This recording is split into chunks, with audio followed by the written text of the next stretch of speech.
Self love అనే మాటకి direct అర్థం మనల్ని మనం ప్రేమించడం. మనల్ని మనం ఎందుకు ప్రేమించం అని ఈజీగా ఈ మాటని తీసిపడేయకండి. సెల్ఫ్ లవ్ అంత ఈజీ కాదు. మనలో చాలామంది తమని తాము ప్రేమించడం సంగతి పక్కన పెడితే తమని తాము ఇష్టపడరు కూడా. మనల్ని మనం నమ్మనప్పుడు, మనల్ని మనం ప్రేమించినప్పుడు మన నీడ కూడా మనకు తోడు లేదు అనే భావన మనల్ని అనుక్షణం వెంటాడుతూ ఉంటుంది.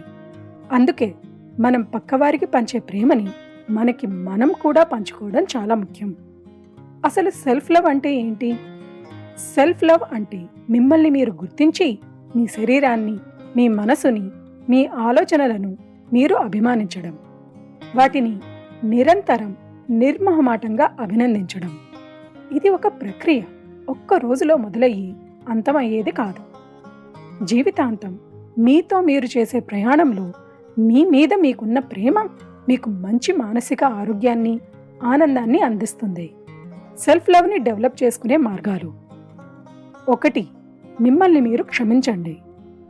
మీరు చేసే చిన్న తప్పుని కూడా కొండంత చేసి చూసుకుని రోజంతా నాకు బుద్ధి లేదు, నాకు తెలివి లేదు అని మీకు చెప్పుకునే మీరు ఎన్నిసార్లు నేను మనిషినే కదా, తప్పులు సహజం, ఇంకోసారి ఇలా జరగకుండా చూసుకుంటా అని చెప్పుకుని ఉంటారో ఆలోచించండి. అదే తప్పు మీ పాప గాని, మీరు ప్రేమించే మనిషి కానీ చేస్తే వారిని కూడా రోజంతా తిడుతూ ఉంటారా? లేదు కదా. మరెందుకు మిమ్మల్ని మాత్రం మీరు తిట్టుకుంటూ ఉంటారు? మిమ్మల్ని మీరు క్షమించండి. మీ తప్పులను గుర్తించి వాటిని మళ్ళీ చేయకూడదు అని నిర్ణయించుకోండి. అంతేకాని వాటిని పదే పదే గుర్తు చేసుకుంటూ మీకు మీరే శత్రువు అవ్వద్దు. 2. రోజులో కొన్నైనా మీకు నచ్చే పనులు చేయండి. మీకు ఏ పనులు చేస్తే సంతోషం, ప్రశాంతత వస్తుందో ఆ పనులకు రోజులో కొన్ని నిమిషాలు కేటాయించండి. ఒక్కొక్కసారి పనిభారం ఎక్కువ అయ్యి లేదా మన చుట్టూ ఉన్న వాళ్లతో ఎక్కువ సమయం గడిపినప్పుడు మనం అలసిపోతాము. ఆ సందర్భాల నుండి, ఆ మనుషుల నుండి కొంచెం బ్రేక్ దొరికితే బాగుంటుంది అనుకుంటాం. అలా అనిపించినప్పుడు మీకు మీరు కొంచెం సమయం ఇచ్చుకోవడానికి, మీకు నచ్చిన పనులు చేసుకోవడానికి కొంచెం కూడా మొహమాట పడొద్దు.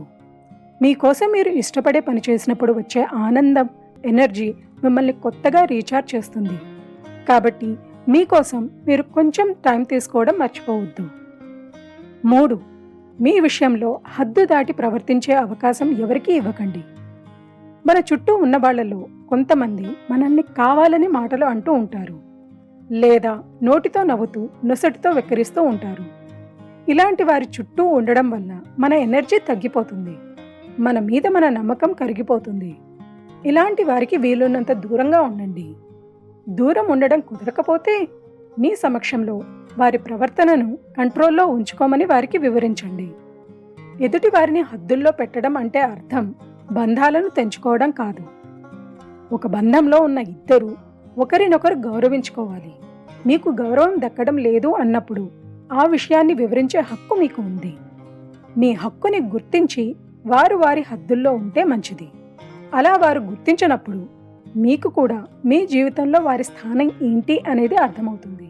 దాన్ని బట్టి వారికి, వారి మాటకి ఎంత విలువ ఇవ్వాలి అనేది మీరు నిర్ణయించుకోవచ్చు. మిమ్మల్ని మీరు జాగ్రత్తగా కాపాడుకోండి. మీ చుట్టూ ఉన్నవారు ఎలాంటి వారు అనేది గుర్తించండి.